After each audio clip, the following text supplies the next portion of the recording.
is. अनुग्रह कोई पाप क्षमा मात्र के लिए नहीं है, अनुग्रह केवल शादी होने के लिए नहीं है।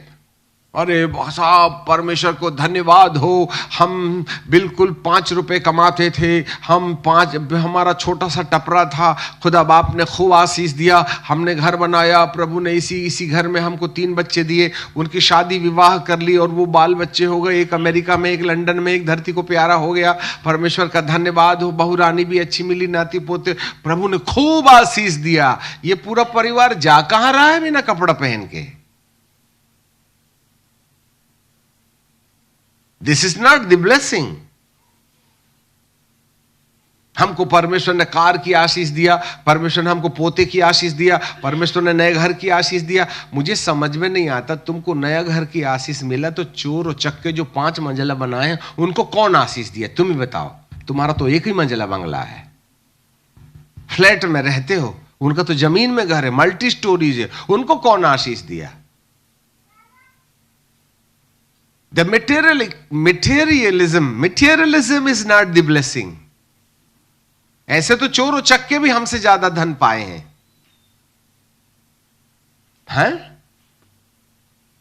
हमने मारुति क्या खरीद ली, सोचते हैं फालतू की बात मत करना, उनके पास तो मर्सिडीज है, भूतों को अगरबत्ती देते हैं, तुमको कौन दिया? इसलिए रोटी, कपड़ा, मकान, धन दौलत के आधार को आप ये मत कहना कि परमेश्वर ने आशीष दिया है। उनके भी दर्जन बच्चे थे, सब अमेरिका लंदन में हैं। हम तो वहां जाके नौकरी करते हैं, वो तो वहां जाकर के मल्टी स्टोरीज बिल्डिंग बना के व्यापार कर रहे हैं। हम तो सरवाइव करते हैं। होम देयर बिल, कौन है जो उनको आशीष दे रहा है? आशीष ये नहीं है। आशीष वास्तविकता में जिसकी जिंदगी के ऊपर भिखारी वस्त्र को उतार करके राजा के घर में टेबल में खाने लायक जिन वस्त्रों के लिए परमेश्वर ने उम्मीद की है, इस तरीके के वस्त्रों के धारण करने वाले को आशीषित कहते हैं। आशीषित वो है जो गाली नहीं बकता, आशीषित वो है जो गंधा नहीं देखता, आशीषित वो है जो किसी की सड़ी गली बातें सुनता नहीं, आशीषित वो है जिसकी कल्पनाओं में खुदा का सिर बैठा रहता है। मुझे सिर रखने की जगह नहीं कल आपने सुना होगा, तो हमारे सिर में प्रभु की सिर को आने को जगह ही नहीं है, क्योंकि मोबाइल का भूत जो बैठा है, गर्लफ्रेंड बैठी है, बॉयफ्रेंड बैठा है, प्रभु का सिर आके करेगा भी क्या? आशीषित वो है जिसके सिर में प्रभु ने अपना सिर रख दिया है। They are the blessed. जिसकी जीभ कंट्रोल में है, जिसकी आंखें नियंत्रण में है, वो है आशीषित। कार जमीन जायदाद आशीष नहीं होती। अंत के दिनों में लोग, एक ग्रुप के लोग निर्मल, स्वच्छ, निर्मल और उजले हो जाएंगे, और दुष्ट लोग दुष्टता ही करते रहेंगे, और दुष्टों में से कोई ये न समझ पाएगा। जिसके पास बुद्धि हो वही दानियल की कहानी समझ पाएगा। यदि प्रजा के ऊपर सताव का तांडव चल रहा है, इसका मतलब है हम कहीं ना कहीं वहां पहुंच गए। खैर, हमें समय बनाने में भटक जाते हैं, कोई बात नहीं, की भी जरूरत है, क्योंकि हम पहले बोल रखे हैं हम सिस्टमेटिक नहीं हैं, परंतु ऑटोमेटिक है। जहां जहां चोट हिट लग रहा है ना, वो सब प्रभु का निर्देश है, हमको बना के नहीं आए संदेश। आज आपके लिए हम एक पद पढ़ना चाहते हैं और उसका उपाय भी हम देखेंगे। मैं आपके लिए पढ़ूं,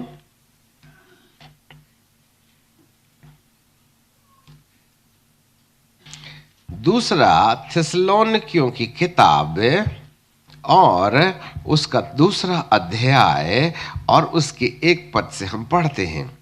2 थिस्सलुनीकियों चैप्टर 2 एंड वर्स 1। हे भाइयों, निकाल लीजिएगा सब लोग। 2 थिस्सलुनीकियों 2 अध्याय 1 पद से, वहां ऐसे लिखा हुआ है, 2 थिस्सलुनीकियों chapter 2 chapter 2 and verse 1 onwards. यहां लिखा है, हे भाइयों, हम अपने प्रभु यीशु मसीह के आने और उसके पास अपने इकट्ठा होने के विषय तुमसे विनती करते हैं। इसका मतलब है आधार जो है यीशु का दूसरा आगमन है। जरा ध्यान दें, आधार जो है यीशु का दूसरा आगमन है। हे भाइयों, हम अपने प्रभु यीशु मसीह के आने और उसके पास अपने इकट्ठा होने के विषय में तुमसे विनती करते हैं कि किसी आत्मा या वचन या पत्री के द्वारा जो मानो हमारी ओर से नहीं, यह समझकर प्रभु का आना पहुंच चुका है, तुम्हारा मन अचानक अस्थिर न हो जाए और न घबरा जाए। दूसरा थिस्सलुनीकियों 2,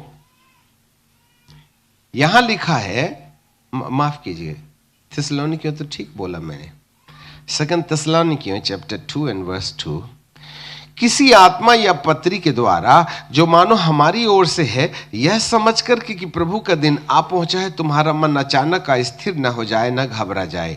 परंतु मैं तुम्हें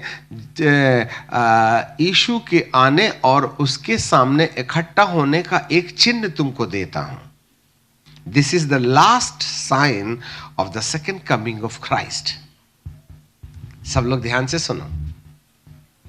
और वो तीसरे पद में लिखा है कि किसी रीति से किसी के धोखे में ना आना, किसी रीति से किसी के धोखे में ना आना, क्योंकि वह दिन ना आएगा जब तक कि धर्म का त्याग ना हो ले और वह पाप का पुरुष अर्थात विनाश का पुत्र प्रकट ना हो, जो विरोध करता है हर एक को परमेश्वर या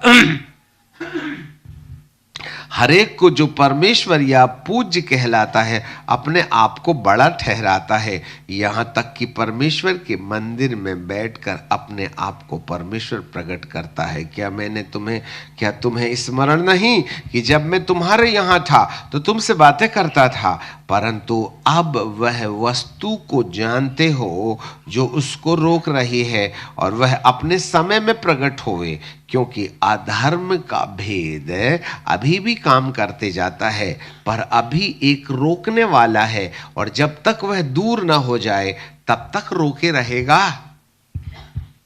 तब वह अधर्मी प्रकट होगा जिसे प्रभु यीशु अपने मुख की फूंक से मार डालेगा और अपने आगमन के तेज से भस्म करेगा। उस अधर्मी का आना शैतान की कार्य के अनुसार सब प्रकार की झूठी सामर्थ और चिन्ह और अद्भुत कामों के साथ होगा और नाश होने वालों के लिए अधर्म के सब प्रकार का धोखे के साथ होगा। क्योंकि जिन्होंने, अब अंडरलाइन कर लेना, क्योंकि जिन्होंने सत्य के प्रेम को ग्रहण नहीं किया जिससे उनका उद्धार हो सकता था। हमारे पीछे बोलिए, सत्य के प्रेम को ग्रहण नहीं किया जिससे उनका उद्धार हो सकता था।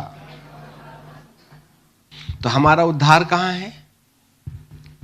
सत्य के प्रेम में। हाँ, झूठ का भी प्रेम होता है, यहां सत्य का प्रेम है। और सत्य जो है पवित्र आत्मा है। पवित्र आत्मा के द्वारा उत्पन्न होने वाला प्रेम है, सत्य का प्रेम है। इसलिए पतरस से प्रभु जी ने यूहन्ना के आखिरी अध्याय में पूछा था, पतरस क्या तू मुझे इन सब से बढ़कर प्यार करता है? Yes Lord. शायद पतरस चेले गुरु वाला प्यार करता था, प्रभु पवित्र आत्मा वाले प्यार की बात करते हैं। खैर वो विषय नहीं है। यहां पर सत्य का प्रेम मतलब जिसके अंदर पवित्र आत्मा ने ईश्वर वाला अगापे प्यार दे रखा है, वही हमारे बीच बचाव का विषय है। And without the divine love none of the person can save themself. जरा कान धर के सुन लेना, जिसने ईश्वरीय मोहब्बत को ठुकरा दिया वह इस युग में कभी साबुत नहीं बच सकता। कितना ही बाइबल ट्रेनिंग कर लो, तुमको कितनी पीएचडी मिल जाए, तुम कितना ही ज्यादा अपने आप में महान शक्तिशाली हो जाइएगा, बिना ईश्वर के प्यार के हम अपने आप की रक्षा नहीं कर सकते हैं। तुमको जितनी पीएचडी करनी है, मेरे पास इतनी ढेर सारी पीएचडीज हैं, इतने ढेर सारी डॉक्टरेट है, एक नहीं 3-3 4-4 डॉक्टरेट है, ऐसे ऐसी डॉक्टरेट की डिग्री है, पर एक भी भूत नहीं भागता उससे, बल्कि और आते हैं। समझ रहे हैं बात को? ईश्वर का प्रेम आपका सबसे बड़ा कवच है, और वो हर किसी को मिल सकता है। इसके लिए कोई बाइबल ट्रेनिंग लेने की जरूरत नहीं। घुटना बाइबल ट्रेनिंग में चले जाइए, वो आपके घर में ही बन जाता है ट्रेनिंग प्रोग्राम। यदि सही तरीके से हम परमेश्वर के अनुग्रह और पवित्र आत्मा का सदुपयोग करने लगे। कई लोग पूछते हैं, अंकल जी ये सब तुमको कहाँ से पता चल जाता है? मैं क्या बताऊं कहाँ से पता चल जाता, हम तो बहुत देहाती आदमी हैं, गांव के रहने वाले। 4वीं में फेल, 5वीं में फेल, 8वीं में सप्लीमेंट्री, 12वीं में सप्लीमेंट्री, 4 साल फेल होकर मैट्रिक पास हुए थे। इतने बुद्धिमान थे हम। नहीं समझे बात? किसी को बताना नहीं हम इतने थर्ड क्लास हैं, ठीक है? क्योंकि लोग बहुत इज्जत करते हैं ना, ये तो कमाल ऊपर वाले का ना है। बुद्धि से काम नहीं ना बनता है, तो फिर आपको ये खोद खोद के ये मोती कहां से मिलते हैं? बात यही तो, आप एक शब्द बोलो 1 साल ना जाने देंगे हॉर्नल से बाहर। एक शब्द बोल दो, एक लाइन पढ़ देना, हम 1 साल तक यही बिठा लेंगे आपको। इसका मतलब मैं बहुत महान हूं? नहीं, दरिये से पाइपलाइन जुड़ी है, बस यही है, टोटी खोलने की जरूरत है। अपने बाप का क्या है, मुंह से निकल रहा है, आ तो वहां से ना रहा है, मुंह में दिमाग में कुछ नहीं ना है। तो आप मुझसे पूछेंगे आखिरकार तुमको ये मिला कहां से? तो मैं आपको एक बात बताऊंगा, मिला यहां से है, ठीक है? प्रकाशित वाक्य किसने लिखा? किसको समझ में आया?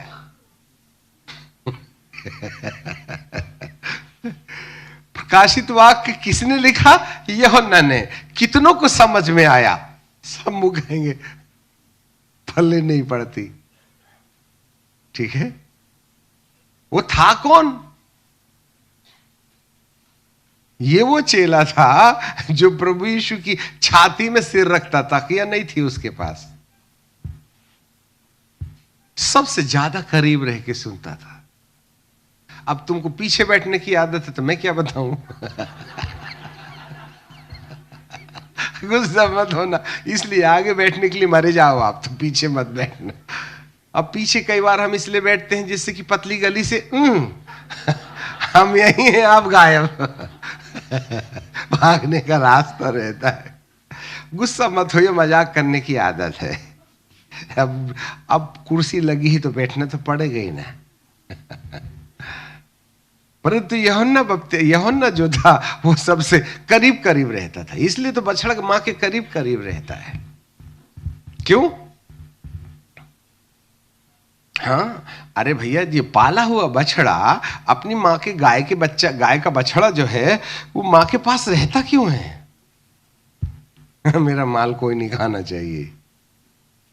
उसको उन 11 चेलों से कोई लेना देना नहीं था। फ्रेश वाली आवाज सुनूंगा, ये हल्ला करते हैं, डिस्टर्ब करते हैं, प्रभु का वचन भी सुनते हैं और साथ में मूंगफली भी फोड़ फोड़ के खाते हैं, इसलिए मेरे को करीब रहने दे। ये पाला हुआ बछड़ा है। इसलिए इसी चेले को प्रभु बार बार कहते थे जिससे प्रभु प्यार करता था।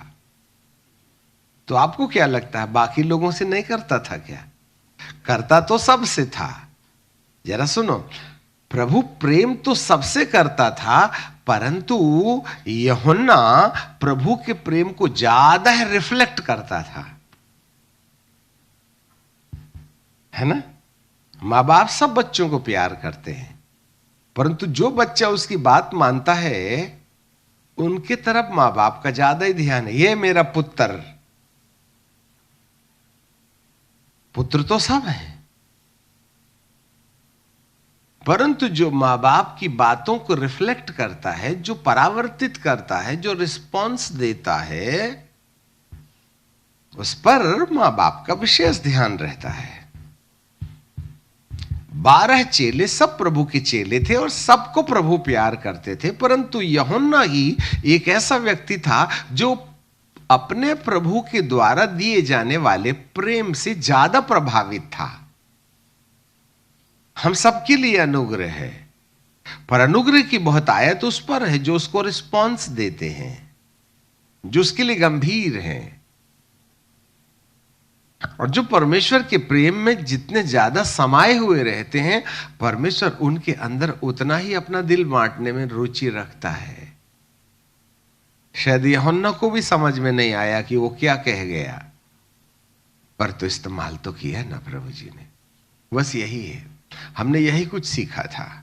प्रभु तुम मुझे अपने प्रेम से भर दे, और यही चक्कर है। हमने तो इतने बड़े बड़े वॉल्व लगा लिए हैं समुद्र का पानी खींचने के लिए। मैं जितना ज्यादा उसको प्यार करने में अपना समय खर्च करता हूं, उतना ही ज्यादा रहस्य और भेद जिंदगी में प्रकट हो जाते हैं। और आप जितना ज्यादा मोबाइल को प्यार करते हैं, प्रभु का प्रेम उतने घटिया रहता है। आज सेवकों के लिए भी सेवा आइडल बन गई है। थोड़े याजक लोग भी सुन लीजिएगा, आप भी खुराक ले लो थोड़ी सी, ठीक है। आज याजकीय समाज के पास में सेवा और प्रोजेक्ट और मिशन फील्ड में उसके बारे में चिंतन करने में इतने उलझे रहते हैं कि उनको खुदा के चरणों में बैठने का वक्त ही नहीं मिलता। मीटिंग, शाम को मीटिंग, दोपहर मीटिंग, ये मीटिंग, वो मीटिंग, हमका मीटिंग, ढमका मीटिंग का ही मीटिंग रहती है। प्रभु कहते हैं, रे बाबा तो तुम मेरे से भी ज्यादा बिजी है। याद रखिएगा, मेरे प्रभु को आपकी व्यस्तता से ज्यादा रुचि नहीं है। एक बार की बात है, बेनी हिन जी अपने स्टेटमेंट में कहते हैं, जहां मीटिंग हो रही थी वहां उनके लिए एक प्रेयर रूम भी होता है, जिससे कि वे ट्रैफिक में फंस ना जाएं और ट्रैवलिंग करके आने के वक्त, अर्थात अपनी होटल से वहां आने के आधा घंटे 1 घंटे पहले स्टेज के बाजू में प्रेयर रूम में आकर के अपने दिमाग को सेटल करने में खर्च करते हैं वो। और उनको 7:30 बजे स्टेज में जाना है, और वे 6 बजे से 7 बजे से आकर के स्टेज के पीछे वाले कमरे में बैठ के एकांत में प्रार्थना कर रहे हैं, पिता तेरा धन्यवाद हो, anoint me, anoint me, anoint me, anoint me, anoint me। और उसके बाद जब ये प्रार्थना में समय गुजार रहे हैं, 7:30 बज गया। बेनी जी ने देखा कि टाइम हो गया है। हे पिता, आप ऐसा करते हैं, मैं दुआ करके मैं मीटिंग लेके आता हूं, फिर अपन बैठेंगे, ठीक है क्या? तो उन्होंने कहा, पवित्र आत्मा ने मुझे इस प्रकार से कहा, Benny please have more time with me, I beg with you. Benny मैं तुझसे भीख मांगता हूं, थोड़ा समय और मेरे साथ गुजार। The Creator is begging with his own people। प्रभु इतने लाख लोग हैं, Benny please. Oh my God, दिल टूट जाता है जब सृष्टिकर्ता तुमसे कहता है 5 मिनट और। इसका मतलब है उसे तुम्हारे द्वारा हजारों को सुसमाचार सुनाने से ज्यादा रुचि तुमको तुम्हारे अपने परमेश्वर के चरणों में बैठने से उसको रुचि है। वही तो नहीं है आज हमारे पास, इसलिए थियोलॉजिकल मैसेज देते हैं। ये किताब निकालेंगे, वो आजकल तो टैब आ गया है, कौन सा रे दुआ ही नहीं किया, अच्छा कौन सा सबसे पावरफुल है, हाँ 18 नंबर वाला, क्लिक किए, चालू अंधाधुंध चगला चगलाया भोजन खिलाते हो तुम। इनको पेट दर्द है, सिर में मालिश कर रहे हैं हम। एक सेवक की सफलता इस बात में नहीं कि वह कितना अच्छा बोलता है, एक सेवक की सफलता इसमें है कि लोगों की जरूरत कहाँ क्या है, उनको क्या भोजन चाहिए, आज दाल चाहिए कि मटन चाहिए, ये आइडिया लेने वाला एक सफल सेवक होता है। Praise the Lord. उसके लिए समय मांगता है, और उसके लिए हमारे पास समय है नहीं। हम तो अपने स्केड्यूल में लगे रहते हैं, हमारा अपना अपना टाइम टेबल है। जबकि बाइबल का परमेश्वर कहता है मेरे पुत्र वो हैं जो मेरी आत्मा के चलाए चलते हैं, और मेरी आत्मा के चलाए चलने वाला व्यक्ति वो होता है, हवा कहाँ से आती है कहाँ को जाती है कुछ पता नहीं होता है। कुछ इसी तरीके से प्रभु भक्तों का स्केड्यूल जो है पवित्र आत्मा निर्धारित करना चाहिए। आप तो अपने स्केड्यूल में चलते हैं, इसलिए तो प्रभु चलने कहता है दे भैया तू अपने नियम के अनुसार चल। तेरा नियम और मेरा नियम ना आसमान और जमीन का अंतर रखता है। मैं तेरे अंदर में फिट नहीं हो सकता, जा तू ही कर ले मिनिस्ट्री, मैं नहीं आता। बांट दे अपना भेज और खिला दे उनको अदरक लहसुन का पेस्ट लगा लगा के। Why the church is not growing. खैर ज्यादा डांटने में कोई फायदा नहीं है। कहने का मतलब यह है कि ईश्वर का प्यार हमारी रक्षा करेगा, है ना। हनूक के अंदर यही तो था, वो कोई पेट दर्द के चक्कर में नहीं ना आया था प्रभु जी के पास में। 65 साल की उम्र में प्रभु हनूक प्रभु के करीब आया और 300 साल तक वह परमेश्वर के साथ चलते रहा। 365 साल की उम्र में उसकी मृत्यु हो गई। जवाब दो। हाँ ठीक है, कुछ लोग होश में तो हैं कम से कम। ठीक है।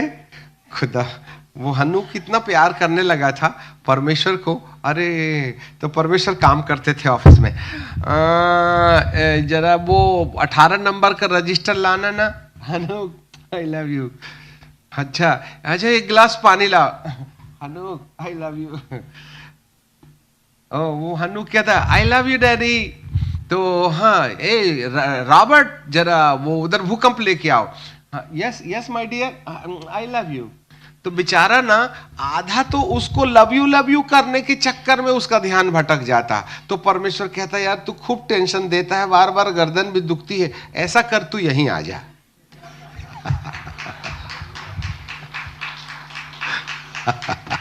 उधर झांकने की जरूरत नहीं, तू यहीं बैठ जा। अरे अरना मरना छोड़, जब दिल लगा मेंढकी से परी भी क्या करे। जब मैंने तेरी मोहब्बत से इतना इतना दीवाना हो गया हूं, मैं खुद ही अपना कानून को बोलता हूं, ए बाजू हट रे बाबा, चल इसको मरने मत दे, इधर ही आ जा, तू जिंदे हो कि यहीं बैठे रहे, जिससे कि बार बार यूं ना करना पड़े। वो काम भी करते जाता है, देखते भी जाता है, काम भी करते जाता है। तो अब स्पीड बढ़ गई है परमेश्वर की काम करने की, जिसको धरती झांकना नहीं पड़ता है। अब तुम्हारा यदि किसी के साथ जिगी जिगी हो जाए तो सपने में आता कौन है तुम्हें बताओ। Oh my God. हाँ, पत्ते में वो दिखे, खाने में वो दिखे, नदी में वो दिखे, पहाड़ में वो दिखे। क्यों बिक गए ना अपन। खुदा बाप भी तो मजबूर है, उसका भी तो जज्बात है, उसका भी तो दिल है ना। वो पत्थर का बना है क्या। तो यूहन्ना ने इसी चक्कर में तो प्रभु जी के माथे को खराब करके रखा था। मरने के समय भी कहा देखिए तेरी माता है और ये तेरा बेटा है, और कोई नहीं मिला उसको पानी में चलने वाला है। चमत्कार करने वाले की तरफ तो ध्यान ही ना है, वो तो उसकी तरफ देख रहा है जो उसको प्यार करता था। यूहन्ना के हाथ में सौंप दिया माता की जवाबदारी। 11 और कहां थे। पतरस भी तो चला था पानी में, अरे यूहन्ना तो नाव में था। क्यों प्रकाशित वाक्य प्रकट किया। जो अपने परमेश्वर को दिल की गहराई से ईश्वरीय आत्मा से वशीभूत होकर के प्यार करना शुरू कर देते हैं, खुदा उनके सामने अपने दिल का दरिया खोल देता है। That is the reason. समझ में आ गई बात। इसके लिए पीएचडी करने की जरूरत नहीं है, कमरा बंद करके घुटने टेको, रात को 12 बजे से 3 बजे उठ के दुआ करो, फिर देख लेना, इतना मजा आएगा कि पूछो मत। अब आप बोलोगे रात के 12 बजे से 3 बजे तक क्यों, बोले उसी समय तो समझ में आता कि तुमको अपनी नींद से प्यार है या मुझे प्यार है। जबकि रात के 12 बजे चाहे 3 बजे, अमेरिका की यहां की रात के 12 बजे, तो वहां तो दिन के 12 बज गए। तो क्या कोई सैटेलाइट से कनेक्शन हो जाता है क्या? नहीं होता है। हमारी निद्रा के ऊपर विजय पा करके जब हम खुदाई मोहब्बत के आधार पर अपने सुख का त्याग करते हैं, यही तो बातें परमेश्वर को हमारी ओर आकर्षित करती हैं ना।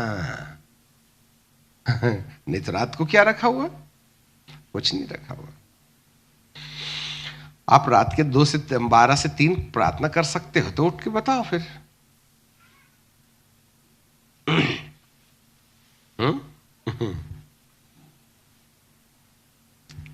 यस, और वहां भी ध्यान करना है। खैर, बात आ गई, बता दी।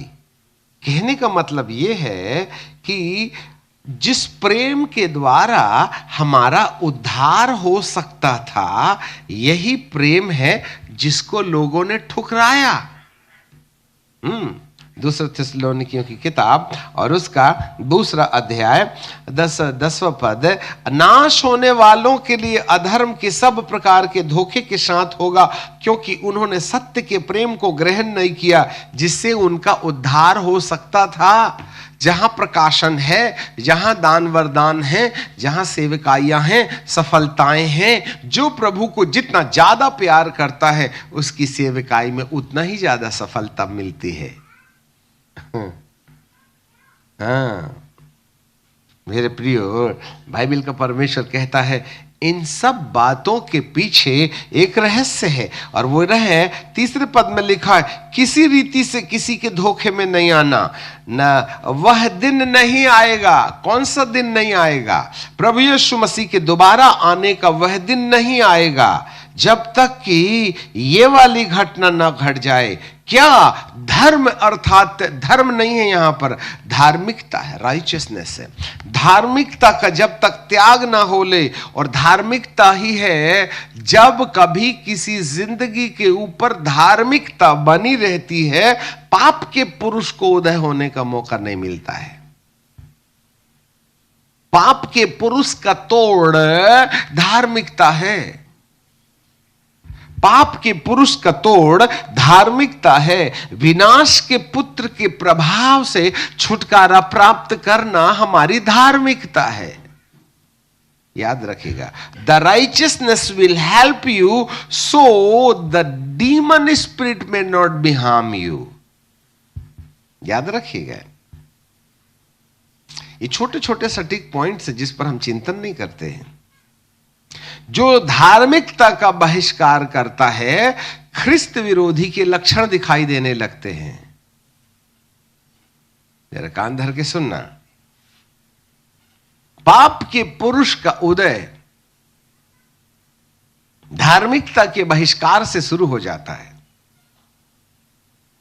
यदि आप धार्मिकता का त्याग कर दें तो पाप के पुरुष का, विनाश के पुत्र का प्रकट होना प्रारंभ हो जाता है। और यदि हम विनाश के पुत्र को और पाप के पुरुष को प्रकट होने से रोकना चाहते हैं तो उसका एक इलाज है, धार्मिकता का लबादा पहने रहें। यही तो नहीं पहना था उस भिखारी ने, और एक कोने में बैठा था सड़े गले कपड़े पहन के। और यही तो वस्त्र हैं जिसके बारे में प्रभु कहते हैं, धन्य है वे जिन्होंने अपने वस्त्र धो रखे हैं। प्रकाशित वाक्य 22। वस्त्रों के द्वारा ही हम अपना प्रोटेक्शन करते हैं। देखो, हमारा संदेश शुरू नहीं हुआ है, अभी हम समा बना रहे हैं।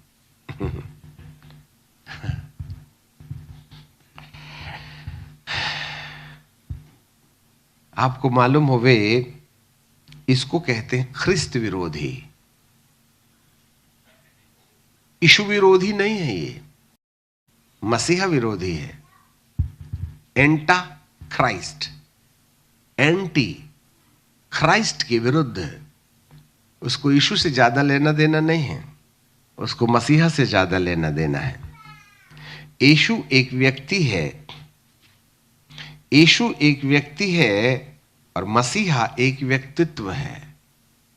Jesus is the person, but the Christ is a divine personality. वह व्यक्ति से नहीं, व्यक्तित्व से डरता है। व्यक्ति तो कोई भी हो सकता है, परंतु व्यक्तित्व प्रभाव डालता है। हर एक व्यक्ति है। पौलुस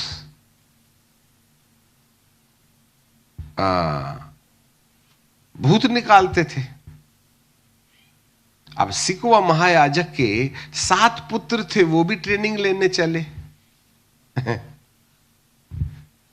बोले जिस नाम से पौलुस भूत निकालता और जिस पौलुस का यीशु दुष्टात्मा निकालता, वही वाले पौलुस के यीशु के नाम से हम कहते हैं, चलो निकलो। तो वो बोलता है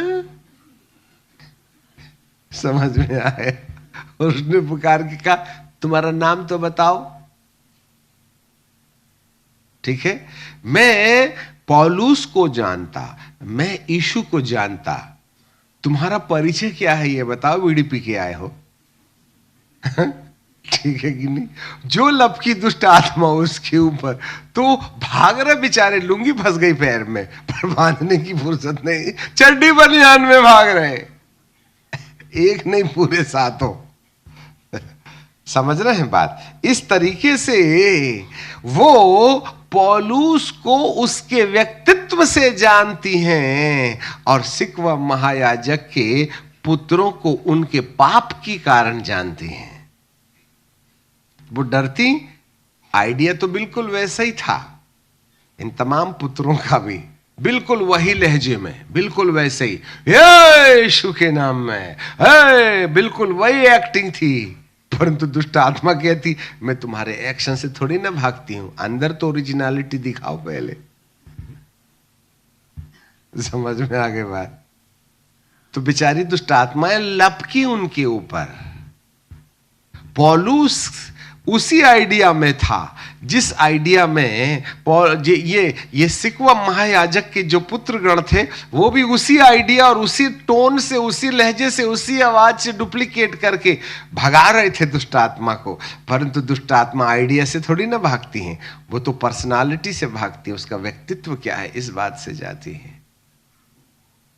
आपको मालूम होवे पौलुस और इन सिकवा के बच्चों के अंदर व्यक्ति एक ही था, परंतु व्यक्तित्व अलग अलग था। There was the differentiation of their personality. Hallelujah! समझ रहे हैं कुछ बात को? हाँ, दुष्ट को दुश्मनी व्यक्ति से नहीं है, दुष्ट को दुश्मनी व्यक्तित्व से है। जो यीशु के अंदर पाई जाने वाली जो पर्सनालिटी थी ना, और उसी को कहते हैं मसीहा। Jesus is the person but the Christ is then personality, and personality व्यक्तित्व। मैं अपने आप से कुछ नहीं करता, जो कुछ भी मैं पिता को करते हुए देखता हूं वही मैं करता हूं। मेरा न्याय सच्चा है ना, मैं अपने तरफ से बोलता हूं, मेरी बोलने की जो कैपेसिटी है ना, वो पिता की ओर से आती है। इसलिए जीवता जागता परमेश्वर मुझ में रहता है, इसलिए भागना तो तेरे बाप को भी पड़ेगा। तो प्रभु टेंशन में थोड़ी आते थे, वो दुष्ट आत्मा करके चली आई। यीशु मसीह ने बोला, ये बाबा रे पत्थर मारेगा क्या? गनेसरत की झील के उस पार उसने ऐसे कहा, फालतू का ड्रामा बंद कर। वहां से पहला आदमी है जो जैसा गया था वैसे ही लौट के आया। अरे गनेसरत की झील के उस पार जिसमें 3000 दुष्ट आत्माएं थी, कब्रिस्तान में रहता था, खुद को भी मारता था और जाने वाले को जैसा जाते थे वैसा नहीं, उनका सिर फोड़ के भेजता था। और मैं कहा, इसलिए वहां से तो वहां नहीं जाना बंद हो गया था। अनजाने में कोई चला गया तो हॉस्पिटल में नजर आता था वो। वहीं से उसी रास्ते से यीशु मसीह भी चले गए। अच्छा, हाँ, यू तो यीशु डर नहीं न गए थे, उन्होंने कहा लल्लू कहीं का। ठीक है, तब उसने कहा, हे परमेश्वर, परम प्रधान परमेश्वर के पुत्र, तू समय से पहले नाश करने के लिए क्यों आ गया? तब प्रभु जी ने कहा, अब आ गई समझ में इसको कि हाँ मैं कौन। दाढ़ी तो कई की थी, 12 थे, परंतु 12 में से किसी को नहीं झांका। एक ही दाढ़ी, क्या सोने की थी उसकी? दाढ़ी वाले तो कई ना थे। ठीक है कि नहीं? यीशु मसीह के चेले भी तो वैसे झग्गा वगैरह पहन के चलते थे, परंतु इन 12 में से किसी की तरफ इसका ध्यान नहीं था, एक ही की तरफ था। उसकी पर्सनालिटी में, उसके व्यक्तित्व में कुछ दिखाई दे रहा है जो दुष्ट आत्माओं को नजर आता है, हमको तुमको नहीं दिखता। खैर छोड़ो अलग। तो धार्मिकता का त्याग हो लेगा, और जब धार्मिकता का त्याग हो जाएगा तब जो है पाप का पुरुष पैदा होगा। इसका मतलब है कि ख्रिस्त विरोधी के लक्षण जब धरती पर दिखने लगे तो मान के रखिएगा यही संकेत है यीशु मसीह के दोबारा आगमन की तैयारी कंप्लीट हो गई। This is the last sign, the end time has started. ठीक है, अब आप ही बताओ, यूक्रेन का कौन सा बड़ा पाप था? उसको खंडहर कर दिया पुतिन ने।